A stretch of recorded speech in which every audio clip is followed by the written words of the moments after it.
Hello students, मैं doctor Nishat Fatima, assistant professor, महिला महाविद्यालय। आज के इस वीडियो में हम लोग बात करेंगे फैक्टर्स अफेक्टिंग पर्सनालिटी। कारक जो हमारी व्यक्तित्व को या हमारी पर्सनालिटी को अफेक्ट करते हैं। हमारे आसपास बहुत सारी चीज़ें हैं जो हमारे व्यक्तित्व को प्रभावित करती हैं, और इसके साथ साथ हमारी बॉडी से जुड़े हुए बहुत सारे एस्पेक्ट्स हैं जो हमारी पर्सनालिटी को डिफ़ाइन करने में, उसको उसको डेवलप करने में मदद करते हैं। तो आज हम इस वीडियो में उन्हीं कारकों के बारे में जानने की कोशिश करें, क्योंकि हम सब जानते हैं personality is a combination, is a product of heredity and environment. मतलब हमारे जो शील गुण हमें मिले हुए हैं, जो हमें वंशानुक्रम जीन्स मिले हुए हैं, उन जीन्स और उसके साथ साथ हमें जिस तरह का वातावरण मिला है, उन दोनों को मिलाकर ही हमारी पर्सनालिटी डेवलप होती है। तो आज के इस वीडियो में हम इसके बारे में और अधिक जानने की कोशिश करेंगे। हमारी पर्सनालिटी को जो कारक या फैक्टर्स जो है डिटरमाइन करती हैं, या जो हमारी पर्सनालिटी को बनाने में मदद करती हैं, उन को हम बेसिकली दो पार्ट्स में डिवाइड कर सकते हैं। पहले होते हैं बायोलॉजिकल फैक्टर्स या जैविक कारक, और दूसरे होते हैं इन्वायरमेंटल फैक्टर्स या पर्यावरणीय कारक। जैसा कि नाम कह रहा है, बायोलॉजिकल फैक्टर्स वो फैक्टर्स होते हैं जो हमारी हेरिडिटी या हमारे बायोलॉजिकल प्रोसेसेस से जुड़े हुए होते हैं, मतलब जैविक प्रक्रियाओं से जुड़े हुए होते हैं। हमें जिस तरह के जीन्स मिले हैं अपने माता पिता से, और उसके साथ साथ हमारी बॉडी किस तरह से फंक्शन कर रही है, हमारे बायोलॉजिकल प्रोसेसेस किस तरह से हो रहे हैं, उनसे जुड़े हुए कारकों को हम बायोलॉजिकल फैक्टर्स कहते हैं।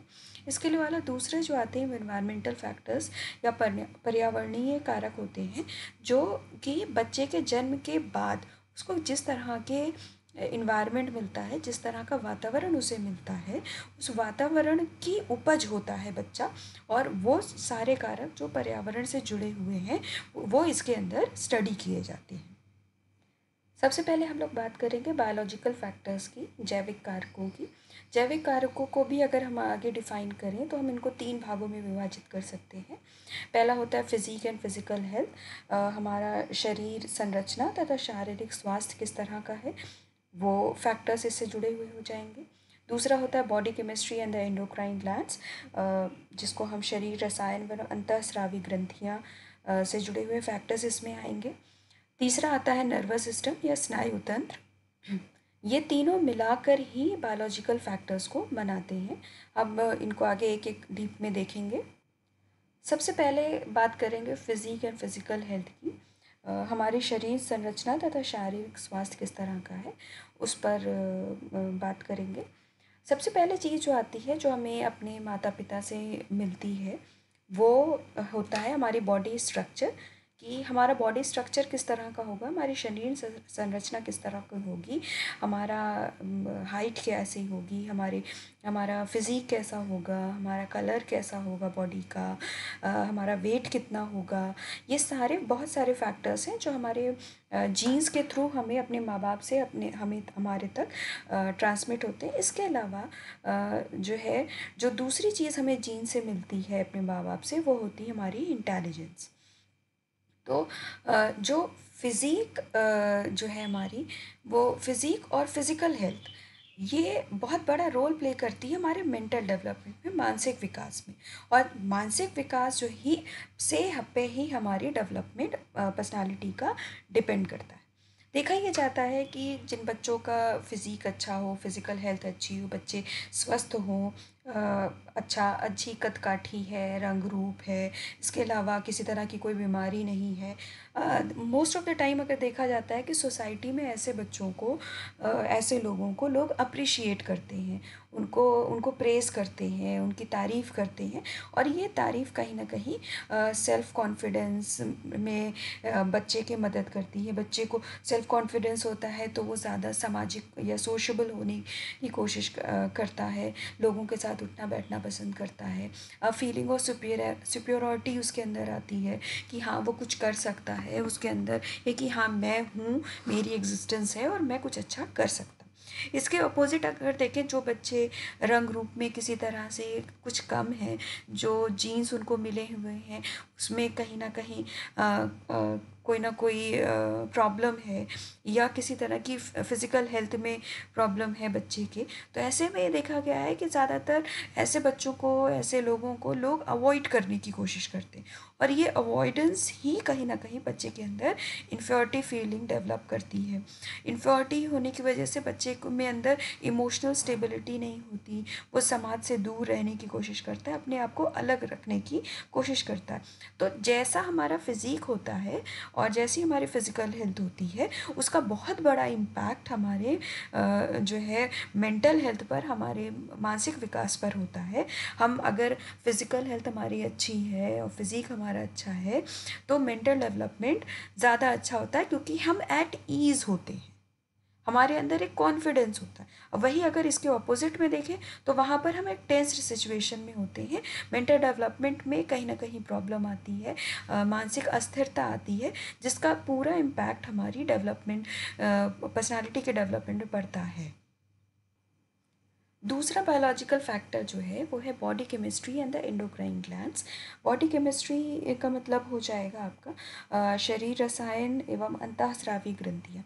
हम सब जानते हैं ग्रंथियाँ जो हमारे शरीर में पाई जाती हैं, जो बायोलॉजिकल ग्लैंड्स हमारे बॉडी के अंदर पाए जा रहे हैं, वो दो तरह के होते हैं, एंडोक्राइन ग्लैंड्स और एक्सोक्राइन ग्लैंड्स। एंडोक्राइन ग्लैंड्स जिसे हम डक्टलेस ग्लैंड्स भी कहते हैं, और एक्सोक्राइन ग्लैंड्स को हम डक्ट ग्लैंड्स भी कहते हैं। अब बात ये आती है कि एंडोक्राइन ग्लैंड्स और एक्सोक्राइन ग्लैंड्स में डिफरेंस क्या होता है। एंडोक्राइन ग्लैंड्स वो ग्लैंड्स होती हैं, ग्रंथियाँ वो होती हैं, एंडोक्राइन ग्लैंड्स हमारी वो ग्लैंड्स होती हैं जो जो वो सिक्रीशन, जो हार्मोन्स का सिक्रीशन या किसी चीज़ का जो सिक्रीशन या स्राव कर रही हैं, वो स्राव वो डायरेक्टली ब्लड में करती हैं, और वो ब्लड के थ्रू पूरी बॉडी में सर्कुलेट आउट होता है। और एक्सोक्राइन ग्लैंड्स हमारे वो ग्लैंड्स होते हैं, या जिसे हम डक्ट ग्लैंड्स कहते हैं, इसमें जो सिक्रीशन ये ग्लैंड्स करती हैं, ये हमेशा एक स्पेसिफिक एक ग्लैंड, एक थैली या एक चीज़ है जहाँ पर स्पेसिफिक फॉर्म में वो वहाँ पर कर रही हैं, वहाँ पर सिक्रीशन कर रही हैं, और उसके बाद वहीं से वो जब जहाँ पर ज़रूरत होती है वहाँ से वो सिक्रीशन वहाँ पर पहुँचता है। एंडोक्राइन ग्लैंड्स के सबसे अच्छे एग्जांपल्स हैं थायराइड ग्लैंड, पैंक्रियास, ये सारे एंडोक्राइन ग्लैंड्स हैं जिनका सिक्रीशन डायरेक्ट ही बॉडी में हमारी ब्लड के थ्रू में होता है, और ब्लड के थ्रू ये सारी बॉडी के डिफरेंट पार्ट्स में पहुंचता है। एक्सोक्राइन ग्लैंड्स का सबसे अच्छा एग्जांपल जो हमारे टीयर ग्लैंड्स होते हैं, हमारी जो आंसू हमारे होते हैं आँखों में, वो टीयर ग्लैंड्स, जहाँ पर वो टीयर्स बन के रखे हुए होते हैं, जो जब ज़रूरत होती है तो वो वहाँ से बॉडी के बाहर निकाल दिए जाते हैं, या जब इस्तेमाल होता है तो ऐसे ग्लैंड्स हमारे एक्सोक्राइन ग्लैंड्स कहलाते हैं। अब हम एक एक एंडोक्राइन ग्लैंड्स के बारे में बात करेंगे जो बेसिकली हमारी पर्सनालिटी को गवर्न करती हैं। इसमें सबसे पहला है पिट्यूटरी ग्लैंड। पिट्यूटरी ग्लैंड को हम पीयूष ग्रंथि भी कहते हैं। ये जो है हमारे ब्रेन में सिचुएटेड होता है, और इसमें इसका जो सिक्रीशन है वो इसके इंटीरियर पार्ट और पोस्टीरियर पार्ट, इंटीरियर जो अंदर का हिस्सा है, और पोस्टीरियर जो जो उसका पीछे का हिस्सा है उससे होता है। इंटीरियर पार्ट से जो ये हार्मोन से सिक्रीट होता है, निकलता है, उसे हम सोमैटोट्रोपिन के नाम से जानते हैं। इसके अलावा दूसरा जो है भी हार्मोन इसके इंटीरियर पार्ट से निकलता है, वो होता है ट्रॉपिक हार्मोन्स। सोमैटोट्रोपिन का काम होता है, ग्रोथ हार्मोन है, हमारी हाइट, हमारी जो ग्रोथ है उसको गवर्न करने का काम सोमैटोट्रोपिन का है। इसके अलावा जो दूसरा हार्मोन है वो है ट्रॉपिक हार्मोन। ट्रॉपिक हार्मोन्स हमारे सारे एंडोक्राइन ग्लैंड्स को की फंक्शनिंग को जो है कंट्रोल करता है, इसीलिए हम इसे मास्टर ग्लैंड भी कहते हैं, क्योंकि ये जो है हमारे कई एंडोक्राइन ग्लैंड जैसे adrenal gland, thyroid gland, sex glands, इनको कंट्रोल करता है, उनकी फंक्शनिंग को कंट्रोल करता है, इसलिए इसे मास्टर ग्लैंड भी कहते हैं। इसके अलावा इसका जो पोस्टीरियर पार्ट है, जो पीछे का हिस्सा है, उस पीछे के हिस्से से ये जो हार्मोन सिक्रीट करता है उसे पिट्यूटरिन कहते हैं। पिट्यूटरिन जो है हमारे बीपी, ब्लड प्रेशर को, किडनी के फंक्शनिंग को रेगुलेट करता है। अगर इन हार्मोन्स में कहीं प्रॉब्लम आती है, इनके सिक्रीशन में कहीं प्रॉब्लम आती है, तो ये सीधा सीधा हमारी पर्सनालिटी की फंक्शनिंग पर या पर्सनालिटी पर इम्पैक्ट डालता है। जैसे फॉर एग्जांपल सोमैटोट्रोपिन अगर ज़्यादा मात्रा में बन रहा है तो हमारी पर्सनालिटी, हमारी जो ग्रोथ है वो बहुत ज़्यादा होगी, हमारी हाइट ज़्यादा हो जाएगी, मेटाबॉलिज्म रेट ज़्यादा हो जाएगा, इस तरह की प्रॉब्लम्स आएंगी। अगर सिक्रीशन कम होता है तो हाइट कम होगी, और जो है हाइट कम होने से बच्चे के अंदर कहीं ना कहीं इन्फीरियरिटी कॉम्प्लेक्स, ये चीज़ें डेवलप होंगी। तो जो पिट्यूटरी ग्लैंड्स के ये जो निकलने वाले जो हार्मोन्स हैं, ये हार्मोन्स इंडिविजुअल की पर्सनालिटी में काफ़ी ज़्यादा इम्पैक्ट डालते हैं।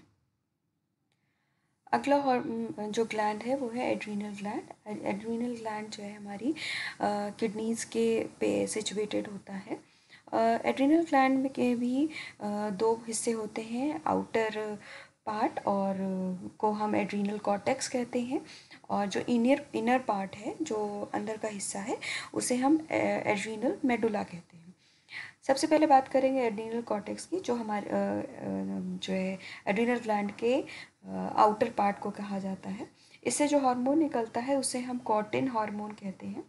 कॉर्टिन हार्मोन जो है वो हमारी बॉडी में कार्बोहाइड्रेट और सॉल्ट, इन दोनों की लेवल को मेंटेन करता है, और इसके साथ साथ हमारे बॉडी का मेटाबॉलिज्म जो है उसको मेंटेन करता है। और इसकी इम्प्रॉपर फंक्शनिंग की वजह से इनएक्टिवनेस पर्सनालिटी में देखी जाती है, और बहुत ज़्यादा अगर इसका सिक्रीशन कम हो जाता है तो इंडिविजुअल जो है वो, उसके अंदर फटीग, थकान या इंसोम्निया या जिसे नींद ना आना, इस तरह के सिम्टम्स आते हैं, और बहुत ज़्यादा एक्सट्रीम हो जाने पर इंसान बेहोश भी हो जाता है। दूसरा जो पार्ट है एड्रीनल ग्लैंड का, उसे हम जो है एड्रीनल मेडुला कहते हैं। एड्रीनल मेडुला से दो तरह के हार्मोन्स निकलते हैं, एपिनेफ्रिन और एड्रेनलिन, और नॉर एपिनेफ्रिन और नॉर एड्रेनलिन। इसमें मेन इंपॉर्टेंट जो है पर्सनालिटी के पॉइंट ऑफ व्यू से वो एपिनेफ्रिन और एड्रेनलिन है। एड्रेनलिन जो है वो हार्मोन है जो हमारी इमोशंस को कंट्रोल करता है। जिस टाइम किसी इमरजेंसी के सिचुएशन में ये हार्मोन रिलीज़ होता है, और जब ये बॉडी में जब ये रिलीज़ होता है हमारी बॉडी में, उस टाइम हमारे हार्ट रेट को, ब्रीथिंग प्रोसेस को ये जो है बढ़ा देता है, और उसके साथ साथ डाइजेशन को, हमारे कम प्रोसेस को कम कर देता है, जिसकी वजह से हमारी बॉडी में शुगर लेवल जो है बढ़ जाती है। और ये इस शुगर लेवल के बढ़ने की वजह से या इन चेंजेस की वजह से हमारी बॉडी जो है वो काफ़ी ज़्यादा अलर्ट हो जाती है, और किसी भी सिचुएशन में या किसी भी इमोशनल सिचुएशन में एक्टिव हो जाती है, और वो उस इमरजेंसी सिचुएशन को हैंडल करने के लिए पूरी तरह से तैयार हो जाती है, और इसीलिए इसे इमरजेंसी हार्मोन भी कहा जाता है। अगला एंडोक्राइन ग्लैंड है थायराइड ग्लैंड। इसे कंठ ग्रंथि भी हम कहते हैं। ये हमारे थ्रोट के पास होता है, हमारे गले में होता है। इससे जो हार्मोन निकलता है उसे थायरॉक्सिन कहा जाता है। इसमें दोनों तरह के सिचुएशंस में चेंजेस पाए जाते हैं, कम सिक्रीशन पे भी और हाई सिक्रीशन में। सबसे पहले बात करेंगे लेस सिक्रीशन पे। जब थायराइड ग्लैंड से जो हार्मोन थायरॉक्सिन निकल रहा है उसकी सिक्रीशन कम हो रही है, उसका स्राव कम हो रहा है। अगर ये बचपन से ही है तो बच्चे के अंदर डॉर्फिज्म या बौनापन देखने को मिलता है, उसकी हाइट नहीं बढ़ती। लेकिन अगर अडल्टहुड में या बड़े होने पे थायराइड का सिक्रीशन कम होता है तो जो प्रॉब्लम आती है उसे मैक्सेडेमा कहा जाता है। मैक्सेडेमा में जो मेटाबॉलिक रेट है हमारी बॉडी का वो कम हो जाता है, जिसकी वजह से हार्ट रेट कम हो जाता है, ब्रीथिंग कम हो जाती है, हमारी बीपी लो हो जाता है, बॉडी टेम्परेचर कम हो जाता है, जिसकी वजह से बॉडी के अंदर इनएक्टिवनेस बढ़ जाती है। इसके अलावा जो अगला इसका है आता है वो है हाई सिक्रीशन पर। हाई सिक्रीशन पर जो कंडीशन आती है उसे हाइपरथायरॉयडिज्म कहते हैं। हाइपरथायरॉयडिज्म में बॉडी जो है हाइपर एक्टिव हो जाती है, बहुत ज़्यादा एक्टिव हो जाती है। इंडिविजुअल बहुत ज़्यादा इंथुजियास्टिक हो चुका होता है, उसका बीपी का काफ़ी हाई रहता है, उसका मेटाबॉलिक रेट काफ़ी ज़्यादा इंक्रीज़ कर जाता है, जिसकी वजह से बॉडी वेट कम हो जाता है और इसकी वजह से इंडिविजुअल के अंदर चिड़चिड़ापन भी डेवलप होता है। अगला एंडोक्राइन ग्लैंड है पैराथायरॉयड ग्लैंड। पैराथायरॉयड ग्लैंड को उपकंठ ग्रंथि भी कहते हैं। ये थायरॉयड ग्लैंड के पास सिचुएटेड होता है। इससे जो हार्मोन निकलता है उसे पैराथॉर्मोन कहते हैं। ये बॉडी में कैल्शियम और फॉस्फेट की मात्रा को या लेवल को रेगुलेट करता है। कैल्शियम बेसिकली हमें हेल्प करता है हमारी बॉडी को proper functioning of nervous tissues को। नर्व्स टिश्यूज़ हम सब जानते हैं कि हमारी बॉडी में जितने भी मैसेजेस आते और जाते हैं, जो हमारी बॉडी का रिएक्ट करने का टाइम है कि किसी भी सिचुएशन में वो डिपेंड करता है हमारे proper functioning of the nervous tissues में। जो हमारे स्नायु तंत्र है उसका प्रॉपर फंक्शनिंग पर डिपेंड करता है। अगर ये जो है इसकी सिक्रीशन कम हो रही होती है हमारी बॉडी में तो उसकी वजह से इनएक्टिवनेस जो है वो इंक्रीज़ हो जाती है और जिसकी वजह से जो या कम होने की वजह से हमारी बॉडी जो है जो किसी भी स्टिमुलस के अगेंस्ट जो उसके रिएक्ट करने की कैपेसिटी है वो धीरे धीरे कम हो जाती है। अगला अगला जो ग्लैंड है वो है पैंक्रियास। पैंक्रियास जो है वो हमारे अमाशय या स्टमक के जस्ट नीचे सिचुएटेड होता है। पैंक्रियास में दो तरह के सेल्स पाए जाते हैं, अल्फ़ा सेल्स और बीटा सेल्स। अल्फ़ा सेल से जो हार्मोन निकलता है उसे ग्लूकागॉन कहते हैं और ग्लूकागॉन का फंक्शन होता है कि वो हमारे बॉडी में ग्लूकोज लेवल को जो है वो कंट्रोल में रखता है। उसके अलावा दूसरा जो सेल होता है वो होता है बीटा सेल्स। बीटा सेल से जो हार्मोन निकलता है उसे इंसुलिन कहते हैं। इंसुलिन का फंक्शन होता है कि जो हमारी बॉडी में ब्लड शुगर है वो कंट्रोल करता है by the process of oxidation. हमारी बॉडी में जो ऑक्सीजन हम ले रहे हैं उसकी ब्रेकिंग से जो ऑक्सीडेशन प्रोसेस हो रहा है उसकी मदद से वो ब्लड शुगर को कंट्रोल करता है। पैंक्रियास में जो मोस्ट इम्पॉर्टेंट हार्मोन जो हमारी पर्सनालिटी को गवर्न करता है वो होता है इंसुलिन। इंसुलिन अगर कम सिक्रीट हो रहा है तो हमारी बॉडी में ब्लड शुगर की मात्रा काफ़ी बढ़ जाती है, जिसकी वजह से डायबिटीज़ हो जाता है। इंसुलिन अगर ज़्यादा सिक्रीट हो रहा है तो ब्लड में शुगर की मात्रा या जो है वो कम हो जाती है, जिसे मेडिकल टर्म्स में हाइपोग्लाइसीमिया कहते हैं। और हाइपोग्लाइसीमिया वो कंडीशन है जिसमें हैल्यूसिनेशन होता है, भ्रम की स्थिति उत्पन्न हो जाती है और कई बार जो इंडिविजुअल है वो उस पर बेहोश भी हो सकता है। तीसरा बायोलॉजिकल फैक्टर जो है वो होते हैं हमारे नर्वस सिस्टम यानी स्नायु मंडल। नर्वस सिस्टम जितना कॉम्प्लेक्स होता है हमारे बॉडी का या हमारे बॉडी का और जितना डेवलप्ड होता है उतनी ज़्यादा हमारी आईक्यू होती है और उतनी ही ज़्यादा हमारी एडजस्टेबिलिटी होती है। जब आईक्यू और एडजस्टेबिलिटी हमारे समायोजन करने की क्षमता ज़्यादा होती है तो इंडिविजुअल की पर्सनालिटी में पॉजिटिव ट्रेट्स ज़्यादा पाए जाते हैं और जितना कम स्नायुमंडल डेवलप होगा उतनी आईक्यू हमारी कम होगी और आईक्यू कम होने की वजह से पर्सनालिटी डिसऑर्डर्स बढ़ जाते हैं, हमारी पर्सनालिटी उस पूरी तरह से डेवलप नहीं हो पाती। हमारे जो दूसरे कारक जो हमारी पर्सनालिटी को गवर्न करते हैं, जो कि जो है हमारी पर्सनालिटी को डिफ़ाइन करने में मदद करते हैं, वो होते हैं हमारे इन्वायरमेंटल फैक्टर्स। इन्वायरमेंटल फैक्टर्स को हम 3 पार्ट्स में डिवाइड कर सकते हैं, सोशल फैक्टर्स, कल्चरल फैक्टर्स और इकोनॉमिक फैक्टर्स। इनको हम एक एक करके जानेंगे। सबसे पहले सोशल फैक्टर्स पे बात करते हैं हम। सोशल फैक्टर्स मतलब सामाजिक कारक। सामाजिक कारक मतलब जो समाज से जुड़े हुए फैक्टर्स हैं जिससे जिनकी मदद से हमारी पर्सनालिटी डिफ़ाइन होती है या बनती है। उसमें सबसे पहले होता है हमारे माता पिता। माता पिता का व्यवहार हमारी तरफ कैसा है, अगर वो हमारे लिए लविंग एंड केयरिंग है बच्चे के लिए तो जो पर्सनालिटी ट्रेट्स जो डेवलप होते हैं वो पॉजिटिव तरफ जाते हैं। लेकिन अगर बच्चे को सिक्योरिटी माँ बाप की तरफ से नहीं मिल रही है तो कहीं ना कहीं उसके अंदर लैक ऑफ या इनसिक्योरिटी डेवलप हो जाती है, लैक ऑफ कॉन्फिडेंस डेवलप होता है तो उसकी पर्सनालिटी को हैम्पर करता है। दूसरी चीज़ सिर्फ माँ बाप का ही नहीं, घर के और लोग हैं उसके बच्चे की तरफ उनका बिहेवियर किस तरह का है, उनके साथ बच्चे के रिलेशनशिप कैसे हैं, इस पर भी पर्सनालिटी डेवलप करती है। इसके अलावा स्टडीज़ ये शो करती हैं कि जो बर्थ ऑर्डर है, मतलब हमारा जन्म क्रम है जो हमारा, कि हम अपने भाई बहनों में किस नंबर पर हैं, इस पर भी बहुत कुछ डिपेंड करता है कि हमारी पर्सनालिटी कैसी होगी। स्टडीज़ ये शो करती हैं कि जो फर्स्ट बॉर्न होते हैं, जो घर के बड़े होते हैं बच्चे, वो ज़्यादा रिस्पॉन्सिबल होते हैं एज़ कम्पेयर जो सबसे छोटे होते हैं। वो उनके अंदर नॉटीनेस या जो है उनके अंदर इमेच्योरिटी ज़्यादा पाई जाती है। अ, घर के अलावा हमारे स्कूल का एटमॉस्फेयर किस तरह का है, स्कूल में हमें किस तरह की सुविधाएं मिल रही हैं, किस तरह का हमें इमोशनल क्लाइमेट मिल रहा है, माँ टीचर और स्टूडेंट के बीच में रिलेशनशिप कैसा है, स्टूडेंट और स्टूडेंट्स के बीच में रिलेशनशिप कैसा है, इस पर भी बहुत सारी जो है फैक्टर्स हैं जो हमारी पर्सनालिटी को गवर्न करते हैं। इसके अलावा हमारे नेबरहुड, हमारे आस पड़ोस के लोग कैसे हैं, आस पड़ोस हमारा कैसा है, हम किस तरह के लोकेलिटी में रहते हैं, जिस तरह का नेबरहुड हमें मिलता है उस तरह की पर्सनालिटी हमारी डेवलप होती है।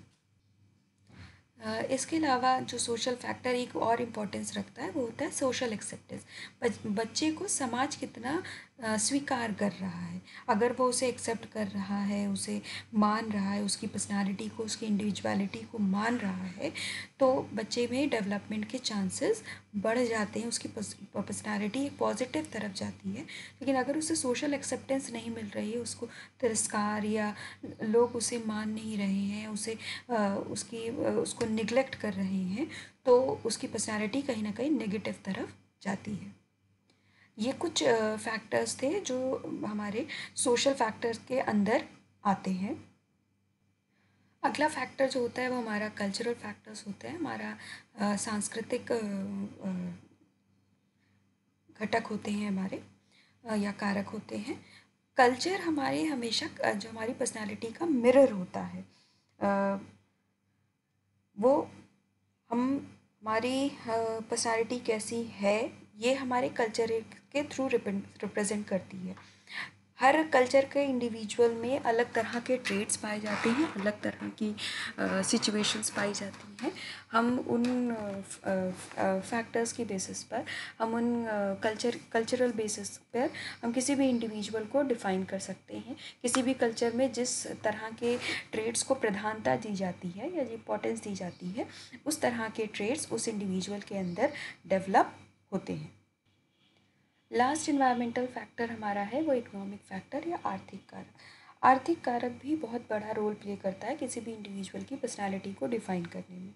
बच्चे को अगर इकोनॉमिक इंडिपेंडेंस है, बच्चे इस फैमिली में है या इस तरह की सिचुएशंस में है जहाँ उसे पैसे की कोई तंगी नहीं है, तो देखा जाता है कि जो उसकी पर्सनालिटी है वो काफ़ी ग्रूम्ड अप होती है, वो उसके अंदर काफ़ी कॉन्फिडेंस होता है, उसके अंदर सोशबिलिटी ज़्यादा होती है, उसके बाद इमोशनल स्टेबिलिटी भी होती है।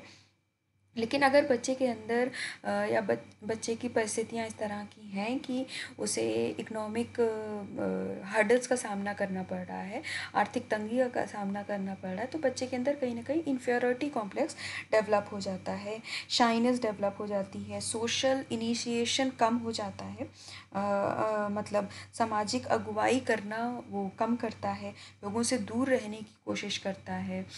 एक पुअर सेल्फ कंसेप्ट कई बार बच्चों के अंदर पैसों को लेकर भी डेवलप हो जाता है, वो अपने आप को काफ़ी इन्फीरियर और अपने आप को लोगों से कम मानने लग जाता है। तो ये कुछ फैक्टर्स थे, या ये कुछ फैक्टर्स आज हमने जानने की कोशिश की हमने, जिनके बारे में जो हमारी पर्सनालिटी को गवर्न करते हैं। हर फैक्टर अपने आप में इम्पॉर्टेंट है, चाहे वो हमारा बायोलॉजिकल फैक्टर हो या हमारे जो है वो इन्वायरमेंटल फैक्टर्स हो, दोनों को मिलाकर ही क्योंकि इंडिविजुअल की पर्सनालिटी बनती है, तो एक प्रॉपर बैलेंस ध्यान दिया जाना चाहिए बच्चे की पर्सनालिटी को डेवलप करते टाइम। सोशल तब जब बच्चे के पैदा होने के बाद, और उसके साथ साथ जीन्स में और बॉडी से जुड़े हुए एस्पेक्ट्स पर भी ध्यान दिया जाना चाहिए कि टाइम टू टाइम बच्चे का रेगुलर चेकअप होना चाहिए कि किसी तरह का कोई एलमेंट, कोई बीमारी उसको ना हो, ताकि वो एक फुल फ्लेज इंडिविजुअल की तरह उसकी पर्सनालिटी ग्रो कर सके। Thank you.